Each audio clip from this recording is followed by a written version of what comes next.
Welcome back, folks. This is Excel 10-Minute Leaders Live. This is the afternoon session, or the morning, if you're in that part of the world.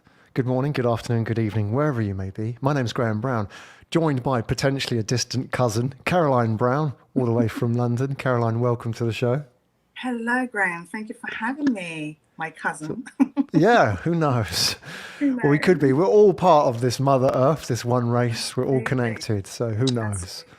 Absolutely. Caroline, we've got 10 minutes together. Are you ready Yes. for this? Yes, as ready as I possibly can be, Graham. Rock and roll. Let's do this then. So the formalities, I know you don't have a business card, but imagine you had a business card, Caroline. What would it say on it? Hmm. I'll let you into a little secret. I used to have a business card many moons ago, and on it was author. Hmm. But now I've embraced the whole experience of being a mompreneur. So it will say author, life coach, and podcast host. Well, that's a good combination. It In that is. order. Okay. What did you Yeah. used to write? Oh, well, my first book was about a squirrel who couldn't eat nuts. I know. It was Was it a inspired. children's book or was it sort of Yes, a... it's a children's book. And I'll tell Okay, you a little bit about that if you have the please. time. I know it's only 10 minutes, but I'm going to get Yeah, to give it. me the abridged version. Because it can go either way, couldn't it? Yeah. Um, right, it's a children's book and it's inspired by my youngest who's allergic to nuts. And Hmm. I was going through my divorce at the time. And I sat there thinking, okay, how can I put all my energy into something that's going to serve me well in terms of creatively? Because I've always been a creative person at heart, even though my education is more therapeutic or psychology based. So I decided to put words together to explain to my son what does it mean to be allergic to nuts, but in a friendly way. So I decided to create Hmm. a character called Nutty the Squirrel who couldn't eat nuts. And who did the illustrations for that book? Because I'm always Actually, fascinated by children's yeah, illustrations. no, I found this person called Mona Brazil. Yeah, and she's not even in London. And that's the Hmm. beauty about the world, as you were saying, is that don't cast your net to where you are. Kind of spread your wings a little bit because this person I found lived many, many, many miles away from me. Yeah, Yeah. yeah. Well, it was a But good combo. it was, and she interpreted my vision. And I have another book coming out which is a self-help book, which is Hmm. called The Crazy Over 40s Life 5-Step Challenge. And that's about looking at your over 40s. And it doesn't need to stop there. You have a long, Crazy over 40s life. yeah, But because you're that's not where we over are. 40 yet, Caroline. Oh, I am over 40 and Right, living a okay. crazy life. And you are crazy. I am. What's I'm crazy embracing about that. it? Tell me, like, Yeah, what to define what find is the that. problem that people have with the over 40s life that needed a book? Yeah, so I think by the time we get to the 40s, most of us would have been married, if married, possibly divorced, Hmm. have children different stages. Some of us have 20s, children in our 20s, some have children 12, going into a new relationship, having a newborn baby. We just, I mean, it's such a beautiful time, the over 40s.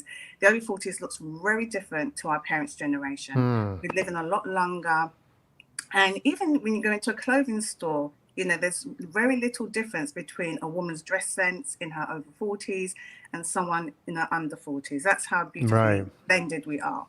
And I don't think life should stop there because when we get to over 40s, we have in our mind, yes, it's the midlife situation and we refer to it as the midlife crisis, but that's why I call the craze over 40s because it's a Hmm. time of transition and embrace it. If you embrace it, then you'll be opening your doors to wonderful possibilities. And I Hmm. created a podcast.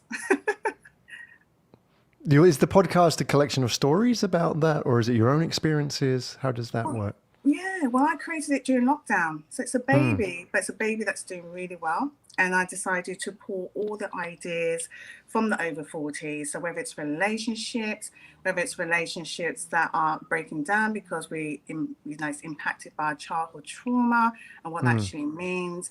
We're looking into parenting, we're looking into entrepreneurship. There's parents out there who are deciding to take their interests and hobbies and take it into money making adventures.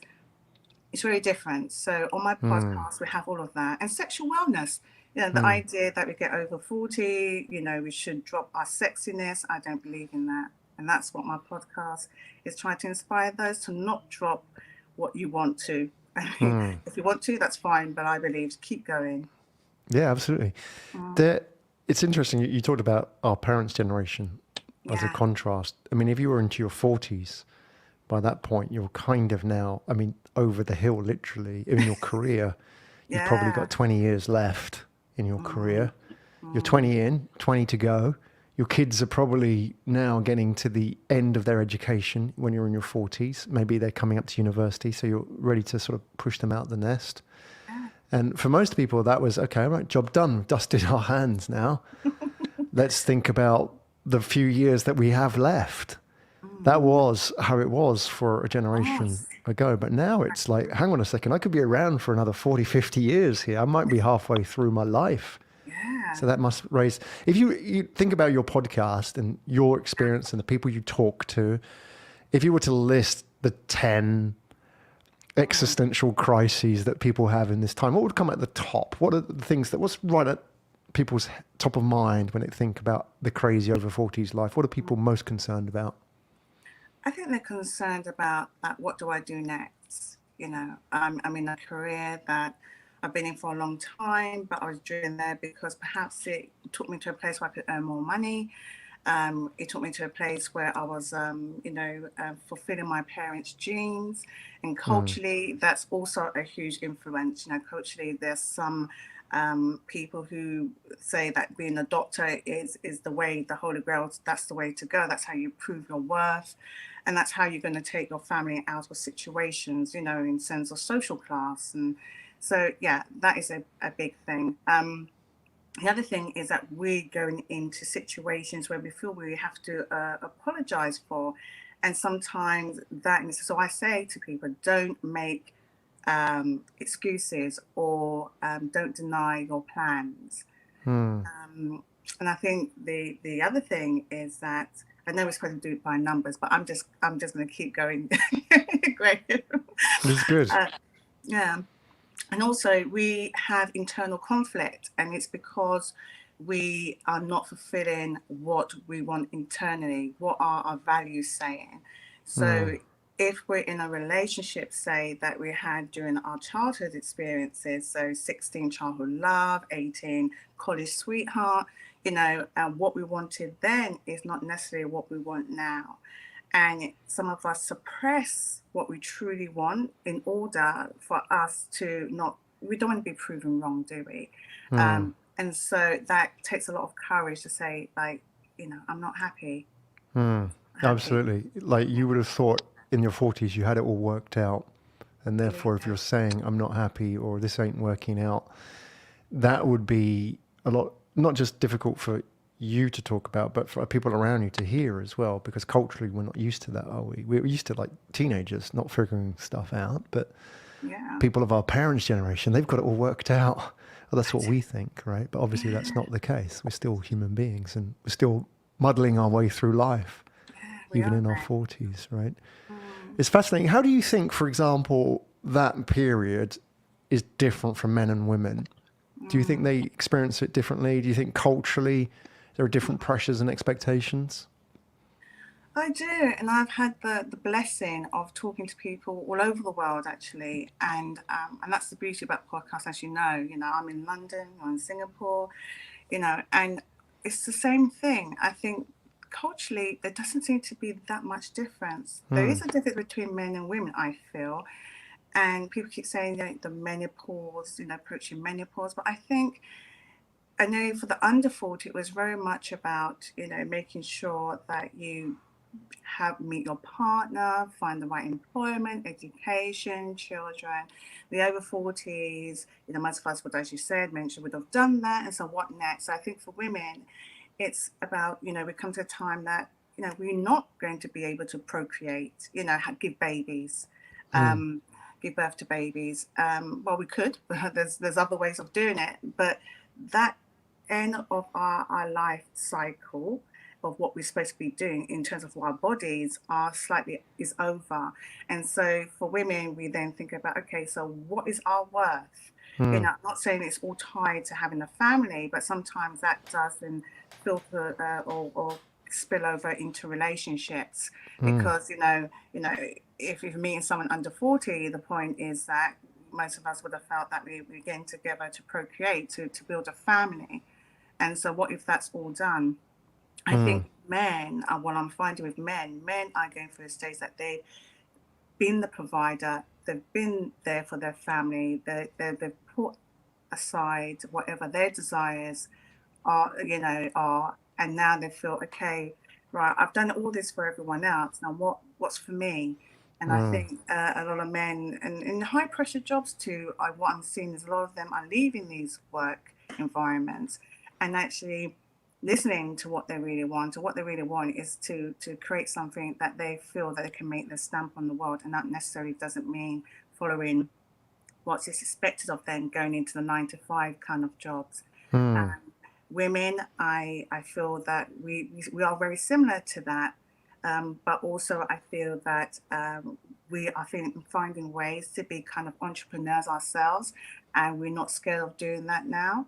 And I think a lot of women are embracing the term mompreneur, and that's how I describe myself, as a mompreneur, is that, I've taken my, some women out there probably have been there for their husbands and their children and don't have an formal education. So take whatever you've learned during your time as being there for all your children and your husband. You've got so many skills there. Take your interests and hobbies and pull them all together and find out what you can make from that, if that's what you want. It's fascinating. It's such an interesting subject as well, and one which we don't talk enough about. And that's what I love about podcasts. It gives a platform for the conversations we don't have but want to have. Yeah. It's this conversation that people want to have, but traditional media for sure won't entertain this, because there's the narrative that if you're over 40, you have that place. Advertisers see you in a certain way. Of course, things are changing, but their idea of what you are and what function you play in society is not necessarily what people think of themselves. Right. So podcasts are a great way to have those very authentic conversations. So where do people find out about you and obviously your podcast, Caroline? So I'm on the Crazy Over 40s Live podcast. You can find me there. I'm on Instagram, Facebook, and Gmail, which is FORTIES. And also I have a life coach program, Emotional Essence. So you can find me there as well. And also I have a book coming out, as I said to you, the Crazy Over 40s Life 5-Step Challenge. I'm going to help get the Crazy Over 40s over the next stage of their life, a time of transition and confidence. Formidable. Caroline Brown, everybody. Go and find out give them the website. I think you've given them some links. I mean, you give them some content, but which website would be the best one to go to first? Yeah, so the Crazy Over 40s Life podcast.com. So crazyover40slife.com. So it's under construction. Like they probably always say that, don't they? It's work in progress. Like being over 40. It's all work in progress. Absolutely. Caroline Brown, thank you so much for coming onto the show today. You're welcome. Bye, Graham.